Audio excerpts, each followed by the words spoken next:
Flying Tigers began as an innovation to the transportation industry. An all-cargo airline had never existed before. But the idea had probably been incubating during the latter part of World War II in the mind of this man, Robert W. Prescott. Prescott had been part of a spirited bunch of aviators called the American Volunteer Group, or AVG. Under the command of General Claire Chennault, these young daredevils, known as the Flying Tigers, flew their P-40s over Burma and China, protecting the supply lines on the Burma Road from Japanese attack. Prescott also flew military cargo missions over the Himalayas, or the Hump as it was called, from India to Burma and China. Following the war, the bright but jobless Prescott seized an opportunity to put his flying experience to use. A man by the name of Samuel B. Mosier was looking for a way to move perishable items between Mexico and the U.S. Prescott convinced Mosier that such a job could best be done by airplane. Prescott then proceeded to persuade a handful of his former flying buddies to join him in an exciting new enterprise. With matching funds from Mosier, Prescott and his friends managed to scrounge up enough money to begin the nation's first all-cargo airline. Well, we all had invested our earnings from overseas, and so we were determined that it would succeed. And we worked very, very hard. We did everything that was necessary to keep it going. On June 25, 1945, the National Skyway Freight Corporation, subtitled The Line of the Flying Tigers, was born.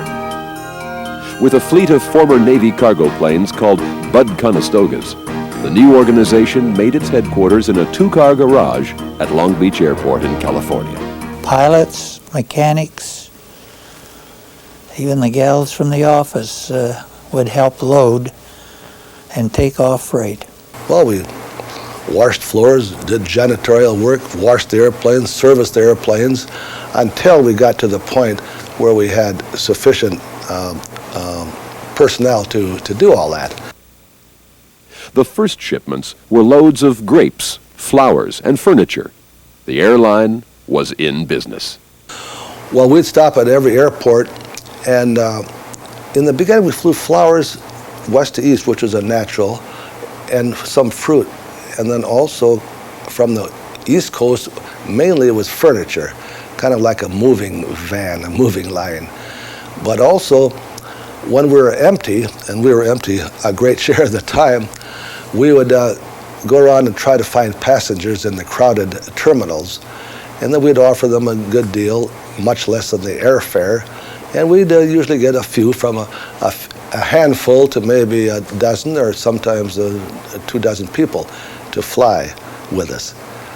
And so that supported us and paid for the expenses and gasoline. The fledgling company struggled for survival during those early days, since shipments were scarce and the bills were piled high. There were a few times that Bob Prescott came down and says, "Hey, we don't have enough money. Here's your check, but don't cash it for about 2 weeks." And we were so hard up for money in those days, we used to lock the phone at night so they wouldn't be calling all over. We couldn't afford them to use the phone. When they had to file their flight plan, they had to go someplace else and file it. It was the military that helped bail out the airline when a large group of sailors chartered planes to get home to New York. This was the first in a long succession of chartered passenger flights that kept revenue flowing when freight loads diminished. A year after the airline began, the Buds were replaced by a fleet of C-47s. The C-47s were later supplemented with a fleet of C-54s. Most of the planes were provided by the military, when in 1946, the Tigers received a contract to supply the U.S. occupational forces in Japan. At about the same time, Prescott moved the headquarters to Lockheed Air Terminal in Burbank, California. The airline's name was officially changed to the Flying Tiger Line. But Tigers spent about as much time in hearing rooms as it did in the air. The company fought long and hard, trying to get certified by the now defunct Civil Aeronautics Board to fly cargo on a regularly scheduled basis. In 1949, the airline was awarded full certification serving Route 100 from Los Angeles to Boston with points in between. It was the first transcontinental air freight certificate ever awarded. It was the first major step of being fully recognized as a certificated freight carrier. And as you know, that route number is 100, which we were the first in it and became the world's largest. In an effort to drive the Tigers out of business, the established airlines began their own freight operations. But the majors had not particularly gone into the freight business, but practically all of them did so after we were starting to become successful. And airlines like American, Pan Am, TW, they were all doing everything in their power to put us out of business. You know, we had a fleet of 16 C-54s and a bunch of 46s, a couple of dozen of those. And Pan Am was trying to ground our C-46s. And we did all kinds of things to keep the CAA, which was then FAA, was FAA now, from grounding the airplanes, and we were successful. We stayed in business. From the beginning, resourcefulness and innovation were the Flying Tigers' code. Back when the Bud's exhaust pipes kept falling off, Tiger mechanics invented and forged a special wrench to solve the problem. Flying Tigers pioneered the shipment of racehorses between tracks, designing and building specially constructed stalls and custom-built ramps. At that time, we didn't have any powered rolling systems or manual loading systems in the airplane. They were all just bulk loaded in what we call bulk loading. And we would walk the animals up a ramp into the airplane and stall them in stalls that we had positioned on the floor previously. Our maintenance wizards developed a movable refrigeration device to pre-chill an airplane for shipment of perishables. They later designed a built-in refrigeration system for the C-47. Another innovation revolutionized the shipment of clothing. Garments were hung on overhead tubing that followed the contours of the plane. The passenger charter business began to boom in the late 40s and early 50s. Tigers introduced the concept of high-density seating, expanding the DC-4's capacity from 40 to over 100 for special flights. In 1950, with a fleet of C-46s, Tigers was the first to offer low-cost transatlantic tourist service. The Immigration Service awarded Flying Tigers a large contract for transporting illegal Mexican farm workers back to Mexico from the U.S. When the Korean conflict broke out, Flying Tigers was the first to place a civilian plane into service. Instrumental in supporting U.S. forces in Korea, Tigers was the largest military freight and passenger contractor in the Pacific. When Tigers flew Korean war orphans to the States, Tiger Maintenance again showed their ingenuity when they built special cradles designed to lay across folded aircraft seats. We had all the babies on board, and they were all infants and no adults, and it was a very busy trip, to say the least, but very rewarding when you got to Seattle and see the parents pick up their children. Tigers also participated in the airlift of 35,000 near-starving Jewish Yemenites from the Arabian Desert to the new state of Israel. In 1955, the CAB renewed Tiger's certificate for Route 100, which allowed the airline to haul mail and air express shipments. From 1955 to 1957, Tigers flew construction crews and supplies to the Arctic for the building of the North American Distant Early Warning System, the DEW Line. We were operating C-54s and 46s up there. And although very critical conditions in flying, all they had at the end of, and mind you, these little runways were chopped out of the snow or on a frozen lake, and they either had Christmas trees that he had cut and stacked along the runway, so you could see, or they had red fuel barrels. But they had things called whiteout. And you could fly over and look down and see the runway, but yet when you got down to 500 feet and come into land, you couldn't see the runway. It was very difficult to tell the horizon or the sky from the land because it's all white, and so not much of a horizon as such. and they were landing on ice fields, and it was very hazardous flying, but the fellows did a marvelous job. Flying Tigers was expanding and setting records, due in large part to the efforts of its people. But it was great days, and I think all of the boys had that spirit. The maintenance people, the accounting people, the flight people. I think it is probably best summed up by Bob Prescott. If you can bring it to the gate, we will fly it. We used to sleep right in the hangar, and sometimes we'd have so much work to do that we converted a maintenance shop area that we had, and we had all of the bins where they used to store the spare parts, and we made those our bunks. And on there we'd have what time that we worked and what time we wanted to be woken for the next flight. We took on projects that maybe many of us didn't have the experiences in the particular line, be it either in sales and maintenance and managing or what have you, or taking on particular projects that other airlines would perhaps consider, have a lot of meetings on, and then may not elect to go ahead with the plan. If you didn't do it, and I cannot think of any example that we did not do it, it reflected on Bob, and you were the last person in the world to want to give Bob Prescott a bad name. If Bob says we can do it, we can do it. Flying Tigers acquired a fleet of 15 Super Constellations, Connies, and inaugurated non-stop coast-to-coast air freight service in a record time of 8 hours. Tiger Maintenance redesigned the Connies into convertibles, which gave them the capability of hauling freight or passengers.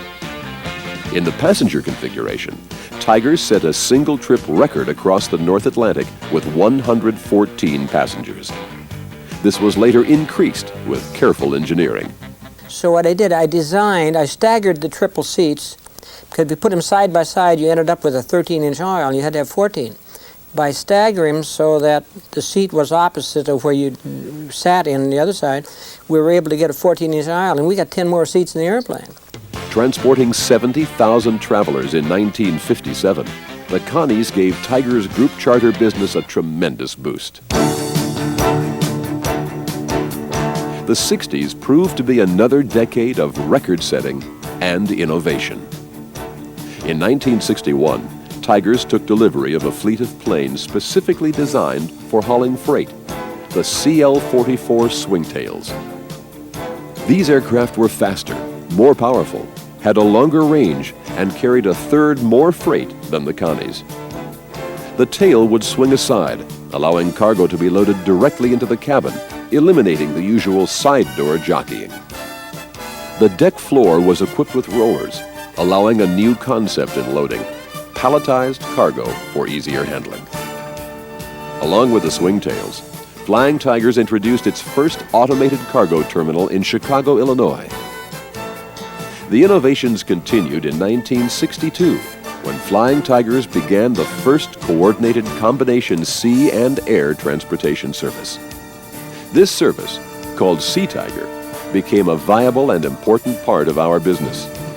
In fact, allows us to take traffic by ocean from Japan to the Port of Los Angeles, put it on a truck or an airplane to the gateway city of New York, and transport that to one of Flying Tiger's cities in Europe or South America, and have it all on one bill of lading, and allow the customer to deal with Flying Tigers at destination or origin and be able to track that shipment all the way through. The 1960s also saw Tigers entering the jet age with the acquisition of Boeing 707 and Douglas DC-8 aircraft. The jets were placed into service on the Trans-Pacific route, supplying our U.S. military forces in Vietnam. Flying Tigers was really the premier carrier of military passengers during that period of time. We operated both primarily DC-8 aircraft. We had approximately 300 and some odd flight attendants flying for Flying Tigers, tremendously dedicated staff of people. Which was Very dangerous at times, I would say. We've had many flight attendants had to hit the bunkers upon arrival into various places in into Vietnam. But fortunately, we had no injuries. A less hazardous charter, dubbed the Polecat, was equipped with weather monitoring gear and scientific instrumentation, and set 8 speed and distance records in an around-the-world pole-to-pole flight. In the second half of the 60s, Flying Tiger's world headquarters was moved from Burbank to Los Angeles International Airport. The decade ended with Flying Tigers winning the certificate for Route 163, the first trans-Pacific all-cargo route serving the heart of Asia. With 38 flights each week, Flying Tigers soon operated the largest all-cargo schedule between the U.S. and Asia. Because of Flying Tiger's strong financial position, it was able to weather the 1973-74 fuel crisis. The airline was even able to add a new $7 million terminal at JFK International Airport, open the new 10-story High Tiger headquarters building in Los Angeles, and acquire its first 2 B-747-100 series aircraft. Also during that time, Flying Tiger Line Corporation changed its name to Tiger International, with Flying Tiger Line as a subsidiary.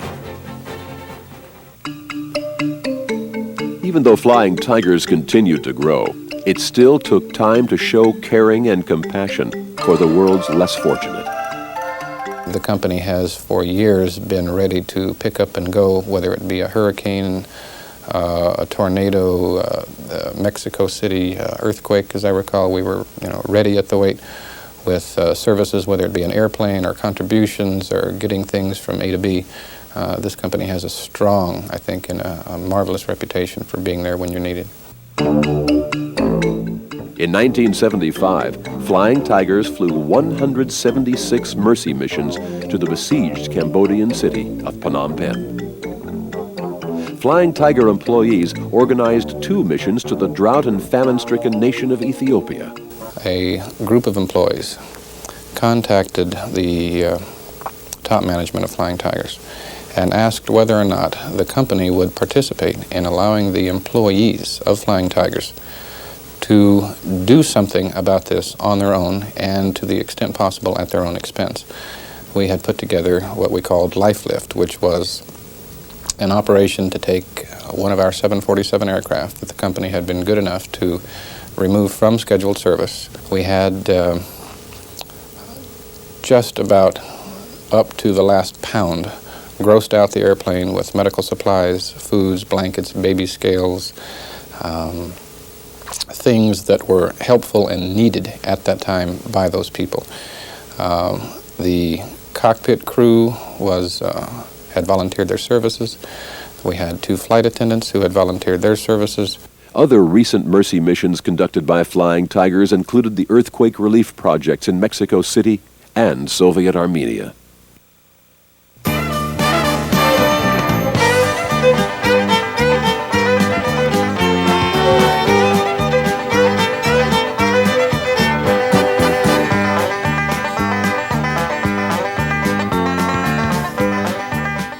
Flying Tigers is also renowned for its special care and handling in the shipment of animals. From baby chicks and monkeys to killer whales and racehorses, Flying Tigers has done it all. As the 70s continued, a dramatic change occurred not only to Flying Tigers, but to the entire air transportation industry. In 1977, President Jimmy Carter signed legislation that deregulated domestic air freight. What deregulation meant to us at that time was an opportunity to expand into any marketplace that we wanted to go into domestically. Our immediate reaction was not to expand in the U.S. We did so in the airport-to-airport market, but not in the door-to-door market. That is from shipper to consignee. We reacted more by expanding our routes rather than product offerings. Although feeling the effects of deregulation, Tigers continued to expand. Plans were made for a new training center at headquarters, new cargo terminals, new services, and new equipment. But in early 1979, another fuel crisis hit the world. Supply was short, and prices had skyrocketed. And the same flexibility that deregulation afforded Flying Tigers was also given to the growing competition in the air freight business. Well, we saw more and more of the airport-to-airport shippers acquiring their own aircraft. UPS, for instance, which we had a major contract with, started to fly their own routes. More and more the freight was being channeled through companies that flew their own aircraft. Therefore, our basic customers, those who did not fly their own aircraft, were shrinking. Despite concerns about rising fuel prices and inflation, Flying Tigers pressed on and merged with another experienced veteran of air freight, Seaboard World Airlines. Official as of October 1st, 1980, the merger marked a new era in the air freight industry. Seaboard's European and Middle Eastern routes, coupled with Tiger's domestic and Pacific routing, gave the industry something it never had before: scheduled all-cargo single-carrier service around the world. Internationally, we expanded, as I said, by buying Seaboard and getting to Europe. And that reaction created us acquiring a great deal of debt in connection with the Seaboard purchase. Now, initially, that was an adverse reaction. But it did provide us the capacity, eventually, and a few years thereafter, to give us the capacity to expand into the Asian marketplace by offering more frequencies and eventually leading to the revenue base sufficient to make money. Contending with deregulation and stiff competition domestically, Tigers threw itself into the domestic pickup and delivery business. Flying Tigers began a door-to-door service, promoted with an extensive advertising campaign. On time, or you don't pay. Small, medium, or large. Call Flying Tigers. It's on time, or it's on us. Flying Tigers.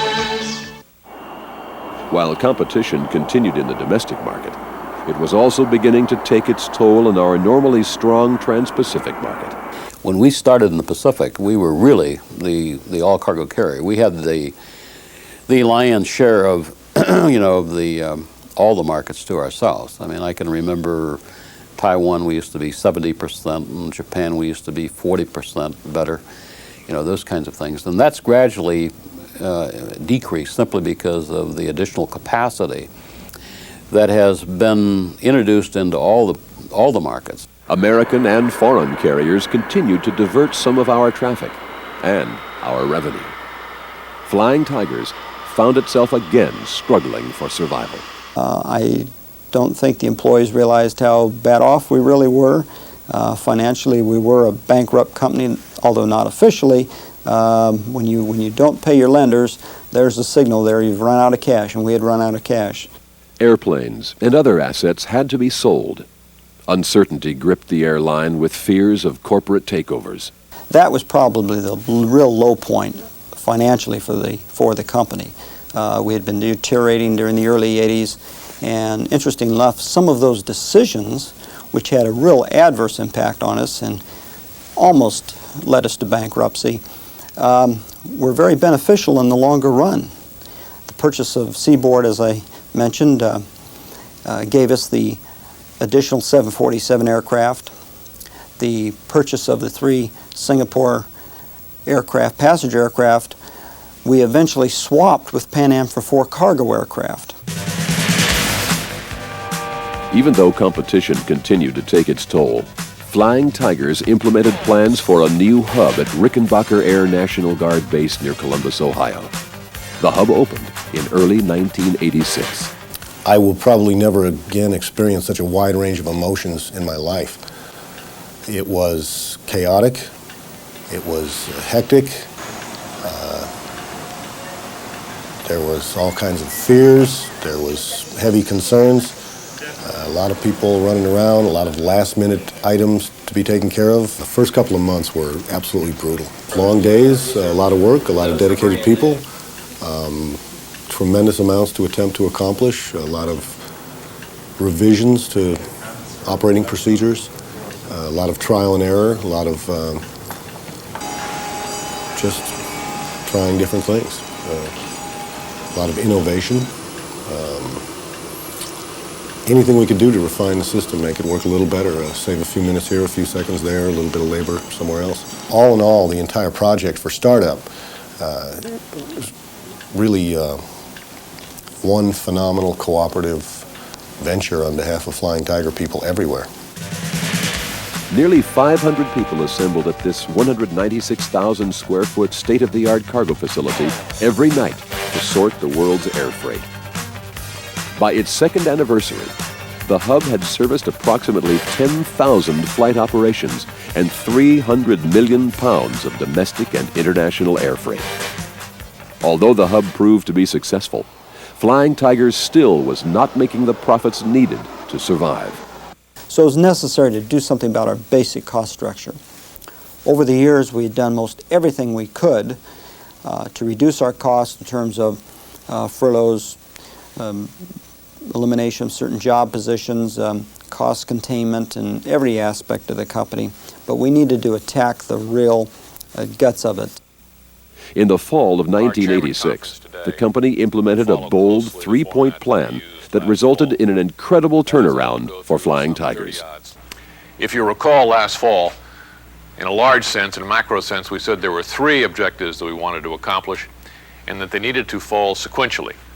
And they were, we needed to reduce our operating expenses to reasonably competitive levels, and 2, and following the former, we needed to get the debt of Flying Tigers restructured. And 3, and of a longer-term nature, we needed to implement a strategic plan that would enable us to carve out a worldwide market niche that we can defend.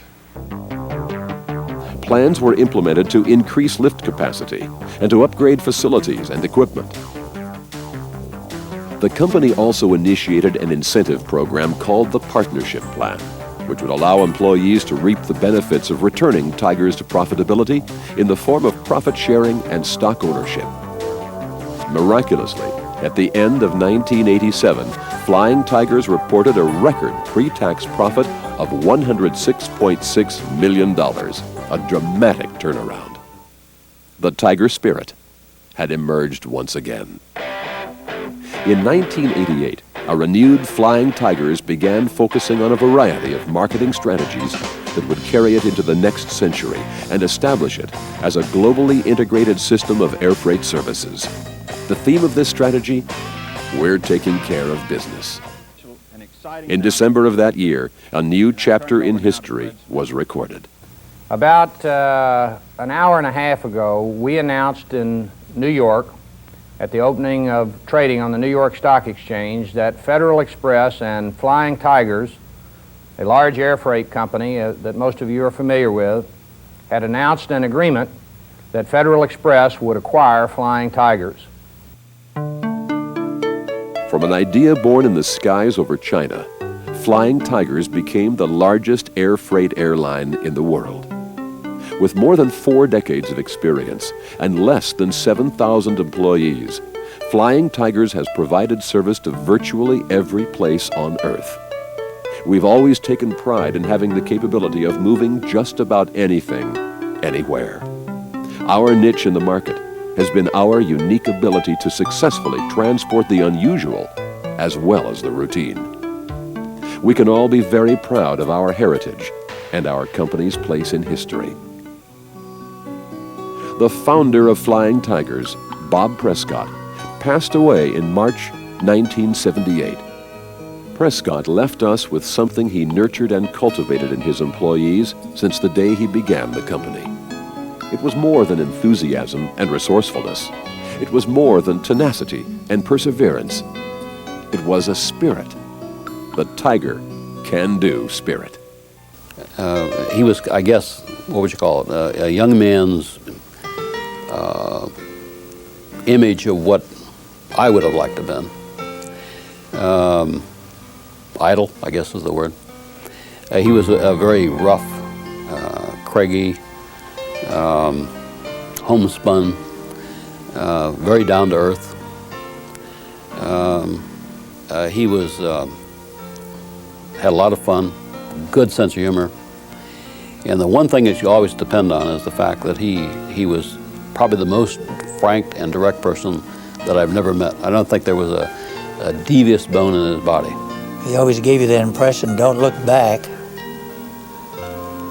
at any mistake, because the guy is going to catch up with you, but just look ahead.